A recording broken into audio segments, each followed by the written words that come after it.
नमस्कार, आदाब। मैं हुसैन रिजवी। किसी को अपने अमल का हिसाब क्या देते, सवाल सारे गलत थे, जवाब क्या देते। हिसाब किताब तो बहुत वक्त से हो रहा है, होता रहता है और होना भी चाहिए, लेकिन एक हिसाब सियासत करती है, राजनीति करती है। हिसाब किताब संघ प्रमुख मोहन भागवत के बयान को लेकर भी हो रहा है। हम दो हमारे तीन।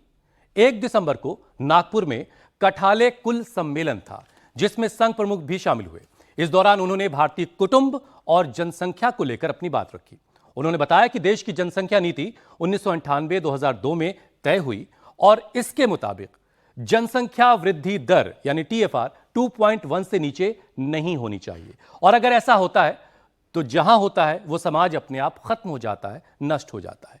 इसलिए कम से कम 3 बच्चे होने चाहिए। तो फिर असदुद्दीन ओवैसी ने भी पूछ लिया कि क्या ज्यादा बच्चे पैदा करने के लिए भागवत साहब कुछ मदद भी करेंगे। औलाद पैदा करो स्कीम में लोगों को क्या कुछ दिया जाएगा। ओवैसी ने यह भी बताया कि उनके 6 बच्चे हैं और लगे हाथ कुछ लोगों से सवाल भी पूछा कि उन्हें भी यह बताना चाहिए कि उनके अब्बा के कितने बच्चे हैं। बहरहाल, हम दो हमारे तीन बिल्कुल नया नारा है, और अब उस जनसंख्या विस्फोट वाले नारे का क्या होगा, जनसंख्या नियंत्रण कानून की बहस का क्या होगा, और उस सवाल का क्या होगा जो बार बार उछाला जाता रहा है, वो जो ज्यादा बच्चे पैदा करते हैं और निशाने पर मुसलमान होता है। क्या मुसलमान वाकई ज्यादा बच्चे पैदा करते हैं? क्या वाकई मुसलमानों की वजह से भारत में जनसंख्या विस्फोट जैसे हालात बन रहे थे और अब तो जनसंख्या बढ़ाने की बात हो रही है? तो क्या भागवत साहब का 3 बच्चों वाला यह संदेश, यह फॉर्मूला सिर्फ हिंदुओं के लिए है, या फिर 3 बच्चों वाला यह फॉर्मूला सबके लिए है, पूरे हिंदुस्तान के लिए है? 3 बच्चों के फॉर्मूले से वोट बैंक बना रहेगा, भरा रहेगा, या फिर हमारा देश नौजवान रहेगा, या कुछ और चिंताएं भी हैं? इन तमाम सवालों के आज हम जवाब तलाशेंगे कुछ बहुत ही खास मेहमानों के साथ। अपने मेहमानों से आपकी मुलाकात करवा देते हैं। सबसे पहले मिलिए अब्दुल रशीद साहब, स्वागत कीजिए जोरदार तालियों से। फॉर्मर डेप्यूटी सेक्रेटरी भारत सरकार में, इससे पहले सबसे पहले जो सर्विस की शुरुआत की आपने वो हेल्थ फैमिली प्लानिंग से ही की, तो मतलब आप बेहतर तरीके से हमें समझा पाएंगे कि ये सारा माजरा आखिर है क्या। ख्वाजा मोहम्मद शाहिद साहब सिविल सर्वेंट रहे हैं, होम मिनिस्ट्री में काम किया, UPSC में काम किया, जामिया के रजिस्ट्रार रहे और मौलाना आज़ाद यूनिवर्सिटी जो हैदराबाद की, वहाँ के वाइस चांसलर भी रहे, और मौजूदा वक्त में ऑल इंडिया एजुकेशन मूवमेंट के जनरल सेक्रेटरी हैं। बच्चों को पढ़ाने का एक मुहिम चला रखी है कि बच्चे पढ़ने लिखने चाहिए। कलीमुल हफीज साहब पॉलिटिकल एनालिस्ट हैं और एजुकेशनिस्ट भी हैं, शिक्षा पर बहुत सारा काम हफीज साहब कर रहे हैं।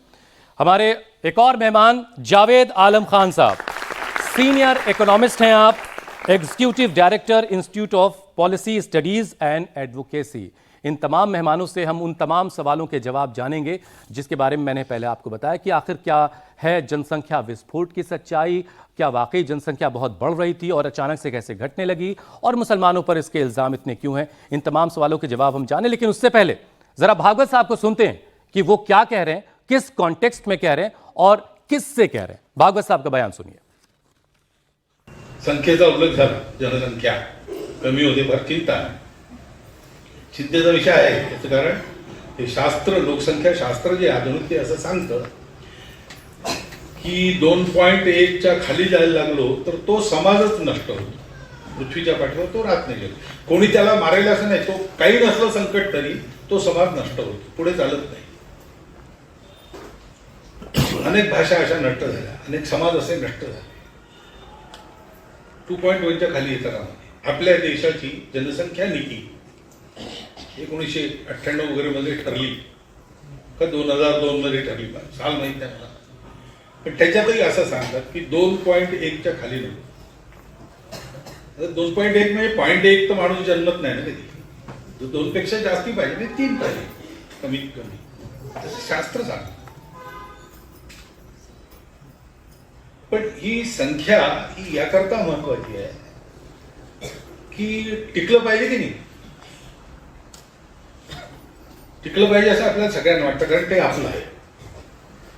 ते किती चांगलं आहे वाईट आहे हे मूल्यांकन नंतर असतं, ते आपलं आहे। आपण कुटुंबात हेच शिकतो ना, निरनिराळे प्रकार असतात व्यक्तींच्या कुटुंबात, 4 भाऊ असले, 3 भाऊ असले, 2 भाऊ असले। वो क्या कह रहे हैं आप समझ सकें इसलिए हमने हिंदी में उसका ट्रांसक्रिप्शन भी स्क्रीन पर दे रखा था। हफीज साहब, आपसे बातचीत की शुरुआत कर लेते हैं। आपने इस बयान में क्या पाया? किससे कह रहे हैं भागवत साहब? हालांकि पॉलिसी हमारे सरकार की तो हम दो हमारे दो वाली है, तो किससे कह रहे हैं? अपनी बात को वो वक्त के साँचे में ढालता है।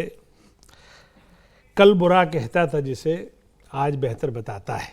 यानी ये जो जनसंख्या विस्फोट, जनसंख्या को लेके एक पूरा शोर बरपा था पिछले 10 साल से, हमारे प्रधानमंत्री महोदय ने भी लाल किले की प्राचीर से 2019 में 15 अगस्त के भाषण में ये बात कहा था कि जनसंख्या विस्फोट एक बहुत बड़ा अभिशाप है, एक हिंदुस्तान की जो इकोनॉमी है उसमें रुकावट है।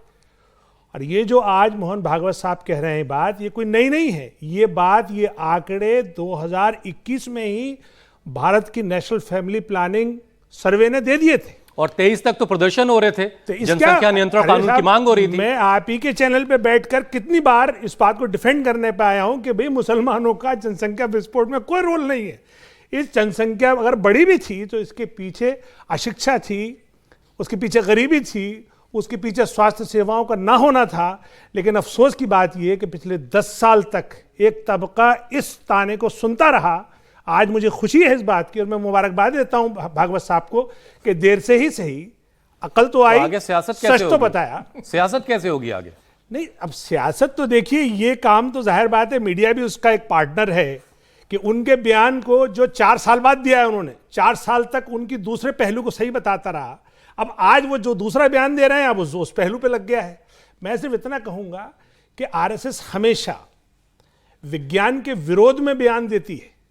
आज पहली बार मैंने ऐसे देखा जो विज्ञान के साथ बयान दे रही है वो, वरना जो 4 साल से जो मुस्लिम बैशिंग चल रही थी जनसंख्या के नाम पर, वो क्यों हुई? आखिर उसका कौन जवाबदेह है? जो एक पूरा तबका निशान, उस तबके पे निशाना लगता रहा और किसी हद तक उसको हरासा भी किया गया। मैं सिर्फ इतना कहूंगा कि ये मोहन भागवत जी उस सरकार के एक तरह से मुखिया हैं जो इस मुल्क को चलाती है, उस पार्टी के और उस संगठन के। मतलब जो वो कह रहे हैं वो पॉलिसी बन जाएगी, डेफिनेटली बननी चाहिए। ये तो उनको मोदी जी को फोन करना चाहिए बजाय बयान के कि आप अपनी ये पॉलिसी बनाइए कि 2.1 जो रेशो है टीएफआर का, उससे जनसंख्या स्टेबल हो जाती है। तो जो मुसलमानों की पहले ही ऑलरेडी 2.3 आ चुकी है, जो 2030 में 2.1 आ जाएगी, तो इस बात से बरी कर दिया जाए मुसलमानों को कि मुसलमान देश की इकोनॉमी में और जनसंख्या नियंत्रण में बराबर के भागीदार हैं, और बाकी भी जो हिंदुस्तानी हैं उनको अपनी अब जनसंख्या स्टेबल कर लेनी चाहिए और बाकायदा ऑफिशियली इसकी पॉलिसी बन जानी चाहिए। चलिए, इससे जुड़ा एक डेटा है वो जरा दर्शकों को बता देते हैं, उसके बाद हम बातचीत को आगे बढ़ाएंगे। रिपोर्ट्स ये कह रही हैं कि हिंदुस्तान में मुसलमानों में फर्टिलिटी रेट जो है वो गिरने की दर उसकी सबसे ज्यादा है। ये ठीक बात है कि मुसलमानों में पहले जो है काफी वक्त पहले जब एजुकेशन की कमी थी उस वक्त फर्टिलिटी रेट ज्यादा था, लेकिन पिछले काफी वक्त से इसमें बड़ी गिरावट देखी जा रही है और ये गिरावट हिंदुओं के फर्टिलिटी रेट में आने वाली गिरावट से भी ज्यादा बताई जाती है। मुसलमानों की आबादी में तेजी से गिरावट की एक वजह उस अफवाह को भी माना जाता है जिसमें बार बार ये कही गई बात कि मुसलमान भाई जनसंख्या बहुत तेजी से बढ़ा रहे हैं और एक दिन पूरे हिंदुस्तान पर उनका कब्जा हो जाएगा। एक बात ये भी रही, लेकिन और भी बहुत सारी बातें हैं। एजुकेशन बढ़ी तो लोगों ने शादियां देर से की, ज्यादा उम्रों में की, और लड़की और लड़के दोनों के मामले में बात हुई कि शादी देर से हुई तो फिर बच्चे कम लोगों ने किया, और उसके बाद अवेयरनेस आई और फैमिली प्लानिंग के बारे में भी सबने सोचा, तो मुसलमानों ने भी उस पर गौर किया और उसको अपनाया है, जिसकी वजह से उसका टीएफआर रेट करीब करीब 2.1 के आसपास आ चुका है। बावजूद उसके उस पर यह इल्जाम है। अब्दुल रशीद साहब, जरा ये समझाइए, आपने काम की शुरुआत ही की थी फैमिली प्लानिंग से ही, तो उस जमाने में क्या इस बात को लेकर उतनी ही सियासत थी जितनी आज के वक्त में आप देखते हैं? जी, मैंने जब सर्विस ज्वाइन की 1969 में फैमिली प्लानिंग डिपार्टमेंट में, तो उस वक्त ये फैमिली प्लानिंग पॉलिसी करीब करीब बनी रही थी। और वो जो गवर्नमेंट की पॉलिसी थी वो किस सन की बात है? 1970, बहुत पहले की बात। जी। तो मेरी सर्विस की शुरुआत जब से है। तो उस वक्त गवर्नमेंट की जो ब्रॉड पॉलिसी थी वो ये थी कि फैमिली के पॉपुलेशन कंट्रोल के लिए इंसेंटिव एंड डिसेंटिव्स की पॉलिसी अपनाई जाए और कोएर्सिव मेजर्स ना अपनाए जाएं। उसका उल्टा रिजल्ट निकलता है, एक बार इमरजेंसी के बाद निकल भी चुका है। लेकिन असल बात यह है जो अभी कलीम रफ़ी साहब फरमा रहे थे कि हमारा जो 2.1 जो आइडियल स्टेबल रेट होना चाहिए, वो अभी एक किताब आई है, मैंने आपको बताया था, कुरैशी साहब की, population myth, Islam and family planning, Qureshi साहब हाँ, की। हाँ। अभी उनका मैंने इंटरव्यू सुन के आ रहा हूँ, तो उन्होंने यही बताया कि ये थोड़े कुछ लोग फिक्रमंद हैं कि स्टेबिलिटी के बाद 2040 के बाद हो सकता है नेगेटिव ग्रोथ शुरू हो जाए। तो कुछ लोग ये फिक्र कर रहे हैं, इसलिए हमें अब ये जो मोहन भागवत जैसे लोगों का जो स्टेटमेंट आ रहा है, शायद ये उसी का शाखसाना, कि ऐसा ना हो कि नेगेटिव ग्रोथ रेट शुरू हो जाए और ख़ुद हिंदुओं की आबादी कम हो जाए। और एक ये भी प्रोपेगेंडा किया जाता है कि देखिए जिस तरह से मुसलमान 4-4 शादियाँ कर रहे हैं, ज़्यादा बच्चे पैदा कर रहे हैं। आपने कितनी शादी की, अगर आप बताना चाहें तो? मैंने अपनी ज़िंदगी में सिर्फ एक आदमी देखा है जिसका एक से ज़्यादा शादी की है, वरना मुझे कोई दो मुसलमानों में जी, मुसलमानों में एक आदमी आपको मिला? मुसलमानों की पूरी जिंदगी में बता रहा हूं मैं, आई एम 80+। ये और सिर्फ एक आदमी मिला जिसने एक से ज्यादा शादी की? कोई नहीं करता, ये प्रोपेगेंडा किया जाता है कि मुसलमान 4 शादी। मैं एक इंटरेस्टिंग वो बताऊं आपको, जब मैंने फैमिली प्लानिंग ज्वाइन की थी, उस वक्त एक पार्लियामेंट क्वेश्चन आया था, नशीमन एक अखबार निकलता था बंगलौर से, उन्होंने लिखा था कि भाइयों 4-4 शादी करो और खूब बच्चों पैदा करो, क्योंकि ये गवर्नमेंट तो मेजोरिटी की मानती है और जब तक तुम्हारी मेजोरिटी नहीं होगी तुम्हारी बात असेंबली में और पार्लियामेंट में नहीं सुनी जाएगी। इस पे एक पार्लियामेंट क्वेश्चन हो गया और हमने सेंट्रल स्टैटिस्टिकल ऑर्गेनाइजेशन से इंफॉर्मेशन मांगी। वहाँ से इंफॉर्मेशन ये आई कि देखिए मुसलमानों से ज़्यादा पॉलीगैमी, एक से ज़्यादा शादी करने का रिवाज ट्राइबल्स में है। तो अल्जीमियत ने यह हेडिंग जमाया था कि कसूर अपना निकल आया। तो ऐसा नहीं, ये सिर्फ प्रोपेगेंडा है। मैं नहीं समझता, मैंने नहीं देखा कि मुसलमान एक से ज़्यादा शादियाँ करते हैं। ख्वाजा साहब जरा आप समझाइए, आपने भी एक तवील मुद्दत सर्व भी किया है और सोसाइटी के बीच काम भी कर रहे हैं, क्या वाकई मुसलमान जो हैं वो आबादी बढ़ा रहे हैं, उनकी वजह से जनसंख्या विस्फोट जैसे हालात बन रहे थे? देखिए, फैमिली प्लानिंग का जो पॉलिसी है या जो प्रोग्राम्स हैं, मैं उसको हिंदू मुसलमान के कॉन्टेक्स्ट में देखता ही नहीं हूँ, ना देखना चाहता हूँ अपना करके। ये हमारे वसाइल का मसला है, मुल्क के वसाइल का मसला है, इकोनॉमिक का मसला है। उसके बेसिस पे हमारे कितने एमपी की सीटें हों, किस स्टेट में कितनी सीटें हों, जम्मू में कितनी हो, कश्मीर में कितनी हो, तमिलनाडु में कितनी हो, पॉपुलेशन के बेसिस के ऊपर, और किस पॉलिटिकल पार्टी के जीतने की गुंजाइश कितनी हो, ये भी जुड़ा बनती हुआ है। तो एक गवर्नेंस का इशू हो गया अपना करके, पूरा गवर्नेंस का या पॉलिटिक्स का इशू हो गया। तो ये उस कॉन्टेस्ट में भागवत जी का बयान भी उसमें देखिए, इसको हिंदू मुसलमान के कॉन्टेस्ट में देखना ही नहीं चाहिए। मैं समझता हूँ अगर हम उसको उस कॉन्टेस्ट में दे जाएंगे तो भागवत जी को डिसर्विस करेंगे अपने करके। पूरा इशू ये है कि पॉपुलेशन की ग्रोथ जो है, फैमिली प्लानिंग की जो पॉलिसीज़ अपनाई गई पिछले 1970 से अपनाई गई हुई, जब से अपनाई जो कोशिशें की गई हैं, उसके रिजल्ट सामने आ रहे हैं। बहुत सी स्टेट में जो है वो 2.1 के आसपास ग्रोथ हो रहा है। अभी आपने ही बताया किसी स्टेटमेंट में कि पंजाब में शायद उससे कम भी हो रहा है अपने करके।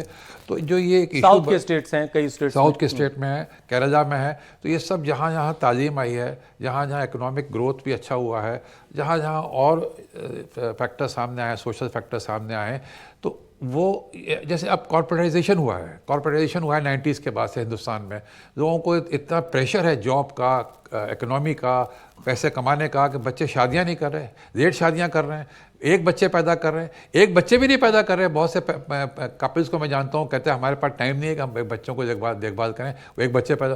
तो एक सोच में तब्दीली भी आई है हमारे समाज में। उसका नतीजा है कि पॉपुलेशन ग्रोथ गिर रहा है। भागवत जी उसकी तरफ इशारा कर रहे हैं। तो मैं उस संदर्भ में जाऊँगा नहीं कि मुसलमानों को एड्रेस कर रहे हैं वो या हिंदुओं को एड्रेस कर रहे हैं।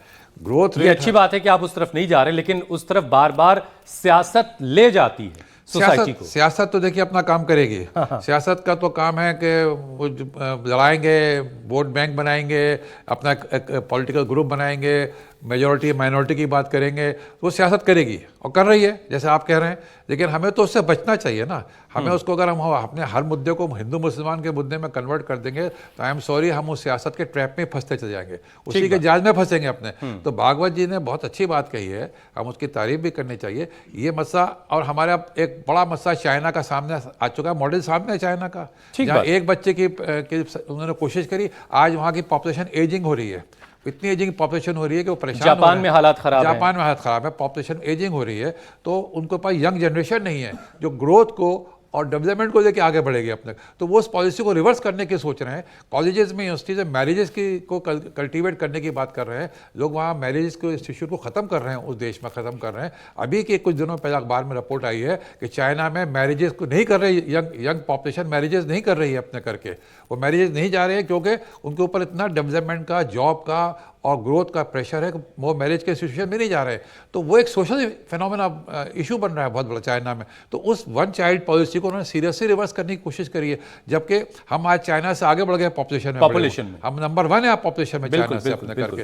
तो वो एक कंट्री जिसके सामने ये पूरा प्रॉब्लम आ चुकी है, उसका तजुर्बा सामने है। तो इशू ये है कि अगर हम इसको नहीं अपनाएंगे, जिसको भागवत जी ने कहा है, एक स्टेज आज हम कहते हैं हमारा डेमोग्राफिक डिविडेंड मिल रहा है कि हमारे पास यंग पॉपुलेशन काफ़ी है, हम एक नौजवान देश हैं। चलिए, आप जिस बात का जिक्र कर रहे हैं उससे आगे हो सकता है हमारा नौजवान देश ना रहेगा ये, जैसे अगर टीएफआर गिर गया, मतलब भागवत साहब जो कह रहे हैं उसको अमल में लाया जाना चाहिए।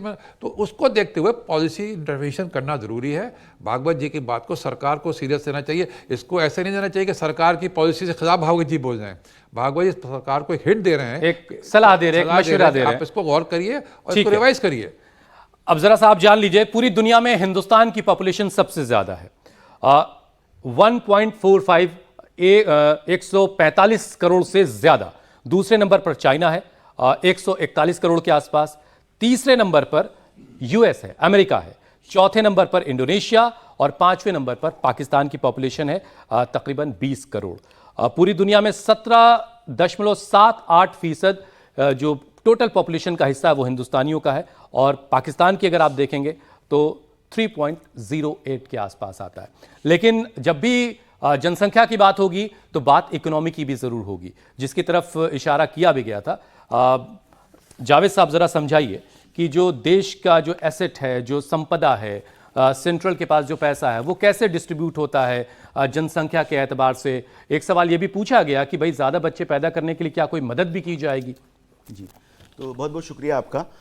मैं चूँकि इकोनॉमिक्स और पब्लिक पॉलिसी का स्टूडेंट हूँ, तो मैं इतना कहना चाहूँगा कि जो भी हालिया बयान है और उस बयान को लेकर के जो रिएक्शन आया इकोनॉमिस्ट का या जो पब्लिक पॉलिसी एनालिस्ट का, उसमें मतलब कई सारे सीनियर इकोनॉमिस्ट का ये कहना है कि ये जो बयान है कि हमारा पॉपुलेशन डिके हो जाएगा या हम जो है रिप्लेसमेंट लेवल से नीचे आ जाएंगे, वो मिसप्लेस्ड है।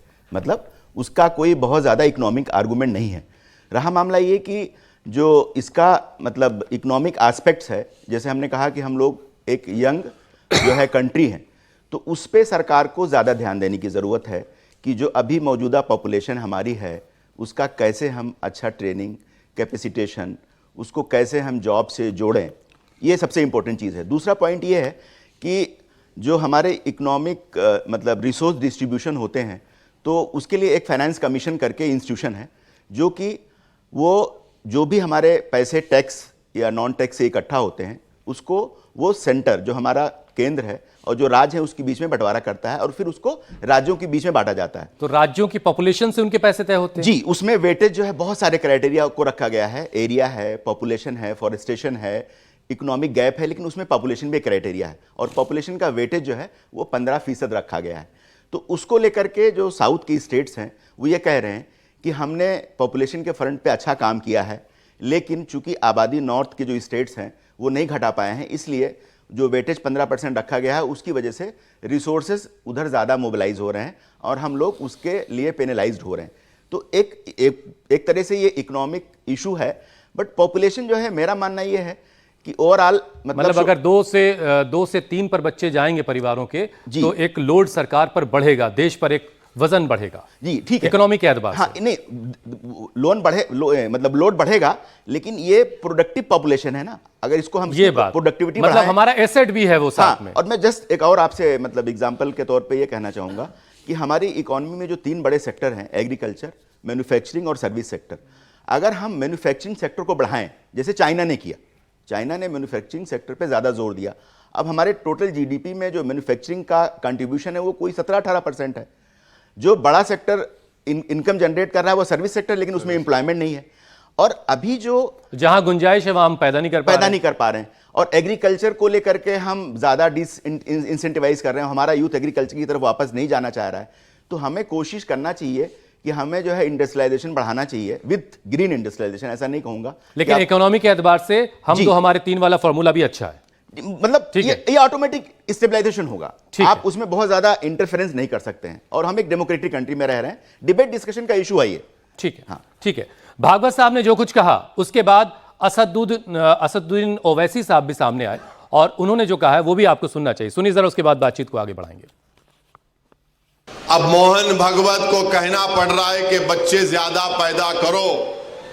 मोहन भागवत साहब आप 3 बोल रहे, मेरे को 5 है। मुफ्ती साहब आपको कितने हैं? धाको 4 है। आप बहुत कंजूसी करे आप। मोहन भागवत बोल रहे 3 पैदा करो।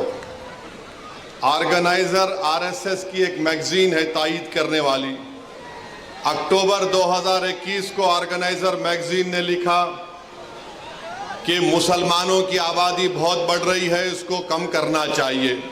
अब मोहन भागवत बोल रहे 3 पैदा करो। ये झूठ आरएसएस पिछले 70 साल से फैला रही है। बीजेपी ये झूठ को फैला रही है कि मुसलमान इतनी आबादी बढ़ रही है, इतने बच्चे पैदा कर रहे हैं कि एक दिन इस देश में उनकी आबादी बढ़ जाएगी। ओवैसी साहब बातचीत में थोड़ा सा अपना काउंट करना भूल गए, उनके 6 बच्चे हैं माशाल्लाह। कलीमुल हफीज साहब जरा आप ये समझाइए कि वो अपने 6 बच्चे बताने के साथ साथ मुफ्ती साहब से सवाल भी पूछ रहे हैं, भाई आपके कितने बच्चे हैं? 4 हैं तो भाई बड़ी कंजूसी की। तो क्या मुसलमानों के लिए भी कोई मैसेज था क्या इस बयान में? देखिए, मुसलमानों के स्टैटिस्टिक्स सुन के आप हैरान हो जाएंगे। मुसलमानों की हिंदुस्तान में 2 स्टेट में सबसे ज़्यादा आबादी है। अंडमान निकोबार में, सॉरी वो जो लक्षद्वीप में 98% मुस्लिम है, और जम्मू कश्मीर में 66% मुस्लिम है। जम्मू कश्मीर का फर्टिलिटी रेट TFR जो है वो 1.4 है, जो नेशनल एवरेज से बहुत नीचे है, माइनस में चला गया। जी। और जो लक्षद्वीप है उसका 1.6 है। तीसरा, उसके बाद आता केरला का भी 1.68 है। उसके बाद आता है वेस्ट बंगाल जिसमें 33% मुसलमान है, 29% मुसलमान है, उसका भी नेशनल एवरेज से कम है, 1.75 या 1.8 के आसपास। आसाम जरूर है 2.2। तो इसलिए ये तो मिथ खत्म हुआ कि मुसलमान पहले से, ये सारा डेटा सपोर्ट कर रहा है मुसलमानों के स्टैट्स को, फिर इतनी बातें मुसलमानों के खिलाफ कैसे होती रही? और ये डाटा मेरा नहीं है, ये भारत सरकार के नेशनल हेल्थ फैमिली सर्वे का है, नंबर 1। नंबर 2, मजेदार बात दूसरी ये है कि जो राज्य का जिनका TFR 3 से ज्यादा है, वो सबसे ऊपर है बिहार, उसका 3.3 है। उसके बाद है यूपी जिसका 2.7 है। उसके बाद है आसाम जो 2.2 है। ये सब बीजेपी शासित राज्य हैं। मोहन भागवत जी को उनको कहना चाहिए कि भाई आप 2.1 पे लाइए, आप अपनी पॉलिसी बनाइए, और इसी पॉलिसी और लक्षद्वीप वाले आप आगे आइए थोड़ा। लक्षद्वीप वालों को कहें आप उन्हें इंसेंटिव दें, हाँ। जम्मू कश्मीर को इंसेंटिव दें, और इनको जो है वो बर्थ कंट्रोल कराएं ताकि इकोनॉमी बैलेंस हो। दूसरी बात जो लोग इसको गौर नहीं करते, केरला का आखिर डाउन क्यों है और बिहार का आखिर ऊपर क्यों है? वो उसकी वजह ये है, एजुकेशन अवेयरनेस, एजुकेशन, प्रॉस्पेरिटी, उसके अलावा हेल्थ सर्विसेज। जो केरला का जो हेल्थ सर्विसेज इंडेक्स है वो नेशनल एवरेज के बराबर है, जबकि ये जो बिहार का जो हेल्थ सर्विसेज है वो 120th टाइम पे है। तो 20 गुना कम जहां हेल्थ सर्विसेज होंगी, जहां गरीबी होगी, जहां अशिक्षा होगी, वहां पे TFR ज्यादा होगा। और एक और मजेदार आंकड़ा है, वो भी नेशनल हेल्थ फैमिली सर्वे का है, कि एक अनपढ़ महिला के बच्चे और एक पढ़ी लिखी महिला के बच्चों में एक बच्चे का फर्क है। यानी अनपढ़ महिला का TFR 3.3 है और पढ़ी लिखी महिला का TFR 2.3 है। यानी एक बच्चे का डिफरेंस है अनपढ़ में और पढ़ी लिखी में। तो इससे यह साबित होता है कि जहां जहां अशिक्षा है वहां वहां आबादी ज्यादा है। तो अगर भारत सरकार को भी पॉलिसी बनानी है तो ये धर्म ना देखे, जैसे भी हमारे ख्वाजा शाहिद साहब ने भी कहा। इसके लिए जो फैक्टर्स हैं, जो रिलेवेंट फैक्टर्स हैं, इकोनॉमी है, एजुकेशन है, हेल्थ सर्विसेज हैं, इसको जो है पॉलिसी बनाए, इसको ध्यान में रख करके। और यकीनन ये एक बड़ा मुद्दा है, एक राष्ट्रीय मुद्दा है और सीरियस मुद्दा है। इसको सियासत में बांट के धर्म में के चश्मे से देखकर आप मुल्क के साथ गद्दारी कर रहे हैं। मुल्क से मोहब्बत तभी होगी जब आप ईमानदाराना बात करेंगे। योगी जी लाए थे बर्थ कंट्रोल बिल, 2021 में उन्होंने कहा 2 चाइल्ड से ज्यादा जिसके होंगे उसको ये सब्सिडी उसकी छूट छीन ली जाएंगी। तो पता ये चला 50% जो बीजेपी के एमएलए उन्हीं के 3 से ज्यादा बच्चे हैं, इसलिए डर की वजह से वो ड्राफ्ट बिल ही उन्होंने वापस ले लिया। तो यानी जो राष्ट्रीय मुद्दे जिनसे देश की अर्थव्यवस्था, देश की प्रगति जुड़ी हुई है, उसको आप इस दबाव में रोक लेंगे कि आपके एमएलए उसमें इन्वॉल्व है। तो यहां पे आके मोहन भागवत जी को चाहिए कि अपनी बीजेपी को या सरकारों को ये कहें कि बिना किसी मतलब घर नुकसान से चीजों को ठीक करें, पहले अपना घर ठीक करें, क्योंकि उन्हीं के हाथ में इस घर की बैकडोर है। ठीक है। सवाल और ये बार बार पूछ रहे हैं लोग कि भाई अगर बच्चे ज्यादा होंगे तो उनके लिए एजुकेशन, उनके लिए रोजगार, उनके लिए और सारी चीजें। जरा संजय सिंह साहब को सुन लेते हैं, फिर बातचीत को आगे बढ़ाएंगे। पहले आरएसएस के लोगों की तो लिस्ट जारी करें, किसके कितने बच्चे हैं, हम लोग भी तो पता लगाएं किसके कितने बच्चे हैं। आप देश में महंगाई बढ़ा रहे हैं, बच्चों को पालना कितना मुश्किल होता है पता है आपको? उनकी शिक्षा का इंतजाम कौन करेगा? उनके पढ़ाई का इंतजाम कौन करेगा? उनके जीवन यापन का इंतजाम कौन करेगा? आप तो कह रहे हैं बच्चे पैदा करो, बच्चों के जीवन को अच्छा बनाने के लिए कुछ इंतजाम किया आपने? भारत के प्रधानमंत्री सभाओं में कहते हैं गांव-गांव में कब्रिस्तान है तो शमशान होना चाहिए कि नहीं होना चाहिए? जिस सरकार की सोच शमशान बनाने की है, स्कूल अस्पताल बनाने की नहीं है, रोजगार देने की नहीं है, वो कैसे कह रहे हैं कि बच्चे, भाई बच्चे किसने कितने पैदा किए, बीजेपी वालों ने लिस्ट जारी कीजिए आप। जावेद साहब, जब आबादी बढ़ेगी, अब जरा सा अगर आप बता पाएं कि हम दो हमारे 2 से हम 2 हमारे 3 अगर हुए तो कितना जो है बजट अलग से एलोकेट करना पड़ेगा उन बच्चों की पढ़ाई लिखाई के लिए, उनके रोजगार के लिए, उनको और जो संसाधन चाहिए होंगे, अस्पताल, सारी चीजें। मैं आपको यहाँ जिस तरफ संजय सिंह इशारा कर रहे हैं। जी, मैं आपको यहाँ पे एक डेटा दूंगा, चूंकि यहाँ स्टूडेंट बैठे हुए हैं तो इनके लिए काफी अच्छा होगा ये सुनना। 1967 में कोठारी कमीशन ने ये कहा कि हमारे तालीम पे, एजुकेशन पे जीडीपी का 6% खर्च होना चाहिए, और जो हमारी न्यू एजुकेशन पॉलिसी आई 2020 में, उसने भी कहा 6% खर्च होना चाहिए।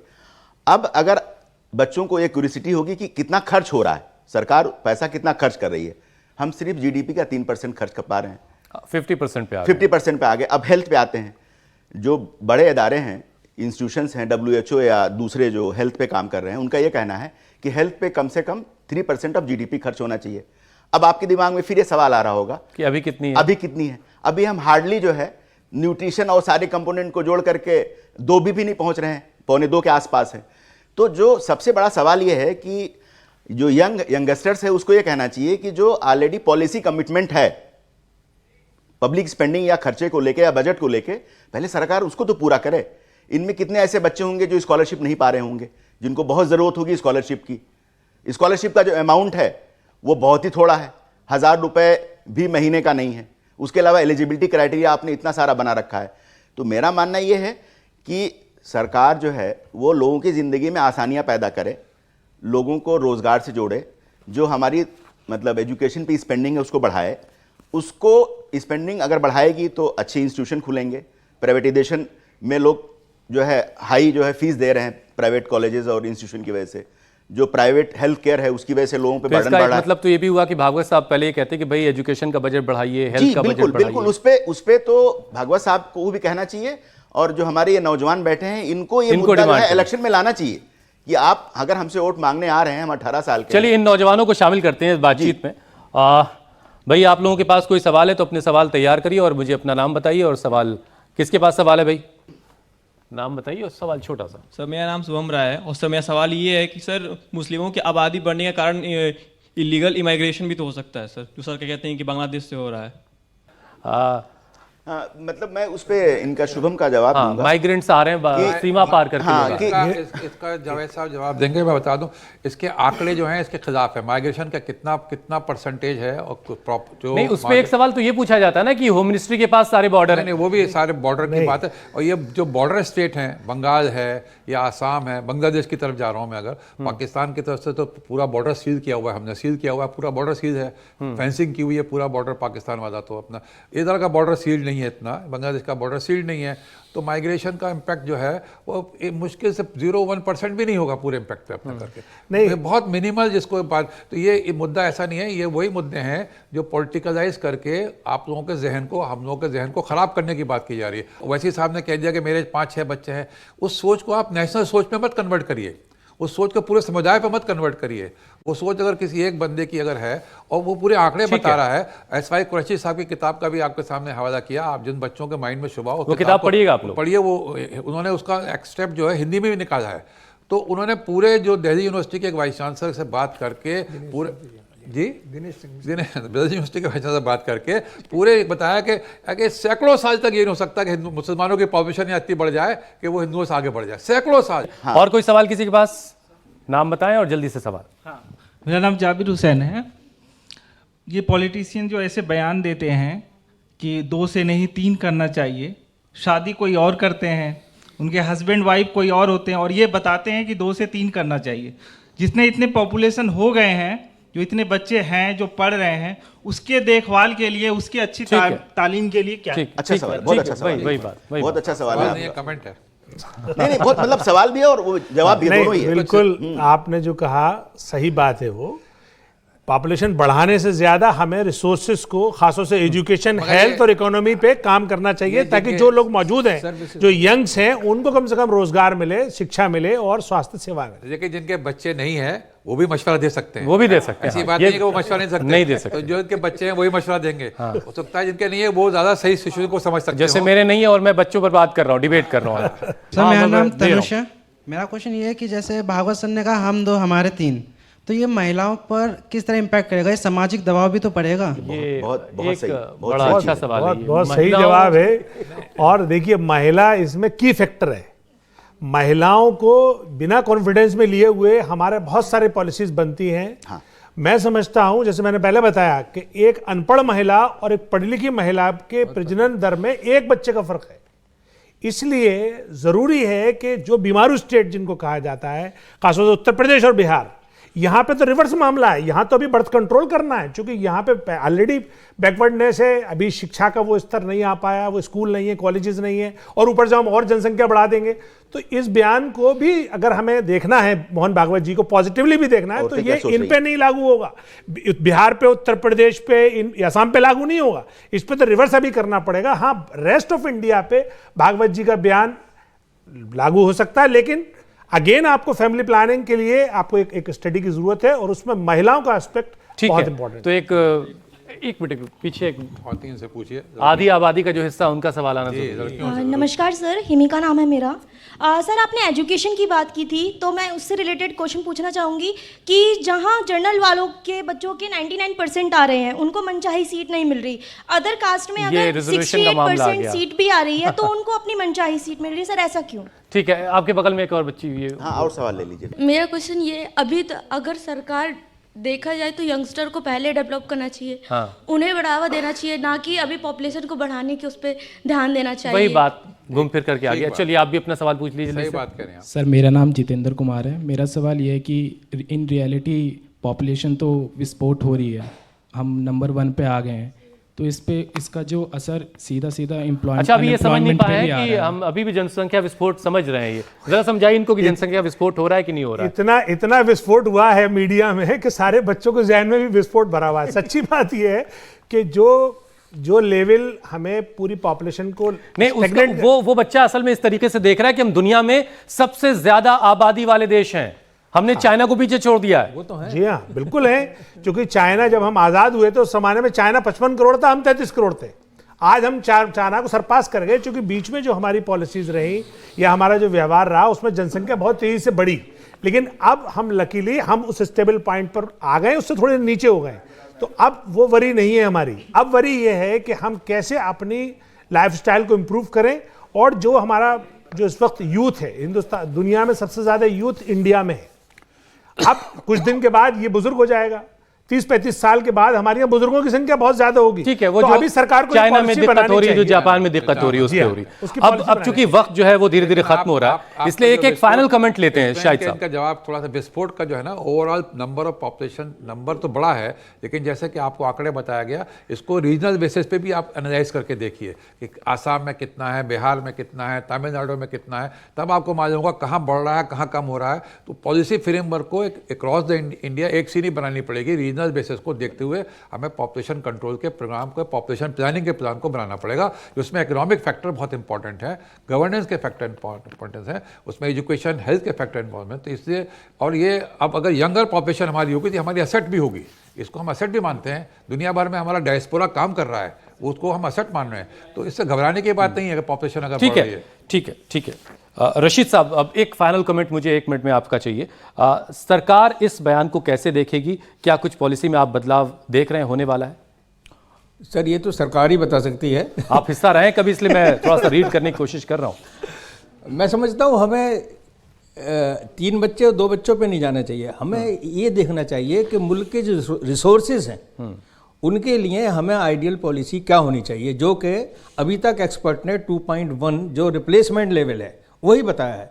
तो हमें 2.1 को ही मेंटेन करना चाहिए, उसी के हिसाब से एजुकेशन, हेल्थ फैसिलिटी और दूसरी चीज़ें प्रोवाइड करनी चाहिए। ठीक है, जावेद साहब। हाँ, मतलब जो अभी की सिचुएशन है उसमें मेरा मानना ये है कि रिसोर्सेज कहाँ से आएंगे, एक सबसे इम्पोर्टेंट सवाल है। वो टैक्सेस से आते हैं, नॉन टैक्सेस से आते हैं। अभी के जो हालात हैं उसमें सरकार को जो हमारा टैक्स पॉलिसी है उसको थोड़ा प्रोग्रेसिव बना के और रिसोर्सेज जनरेट करना चाहिए। जो सुपर रिच टैक्स है उसको लगाना चाहिए, इनहेरिटेंस टैक्स है और एजुकेशन वेल्थ टैक्स है, और उस पैसे को एजुकेशन हेल्थ का बजट बढ़ना चाहिए। और जो बच्चे बात कर रहे हैं कि वो पेनलाइज हो रहे हैं मतलब सीटों को लेकर के, मुझे लग रहा है कि सरकार को हेल्थ और एजुकेशन इसको यूनिवर्सलाइज करना चाहिए।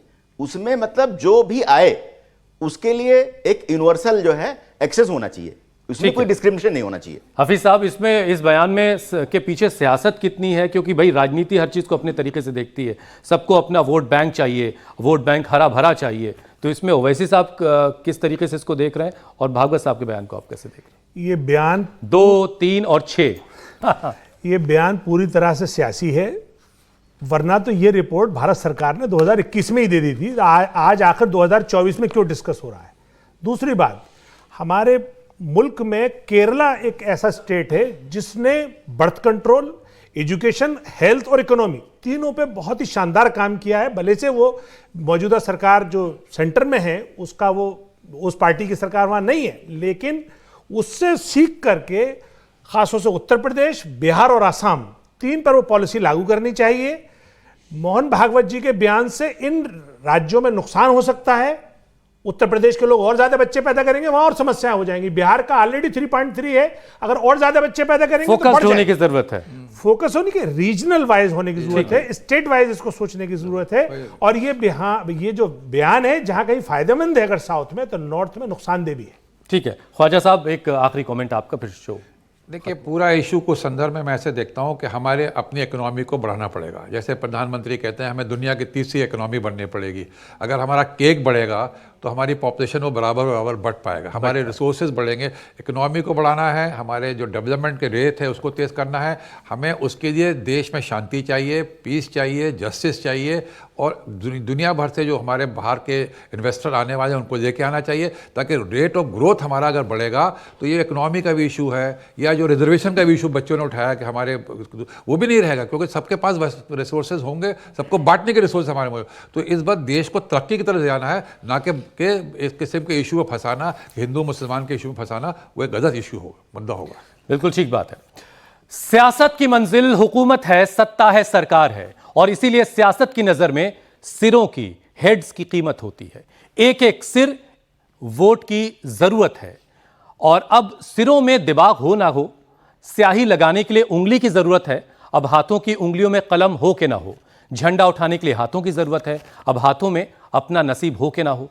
जबकि हमारा देश बहुत खुश नसीब है, हम खुश नसीब हैं कि हम एक नौजवान देश हैं, और यही लोग हमारी ताकत हैं, हमारे देश की ताकत हैं। और हम लोग सिर्फ वोट देने की मशीन नहीं है, चलते फिरते जिंदा इंसान है। और पहले ठीक से ये तो तय कर लिया जाए कि जनसंख्या विस्फोट हो रहा है या कि जनसंख्या घट रही है। देखा है जिंदगी को कुछ इतने करीब से, चेहरे तमाम लगने लगे हैं अजीब से।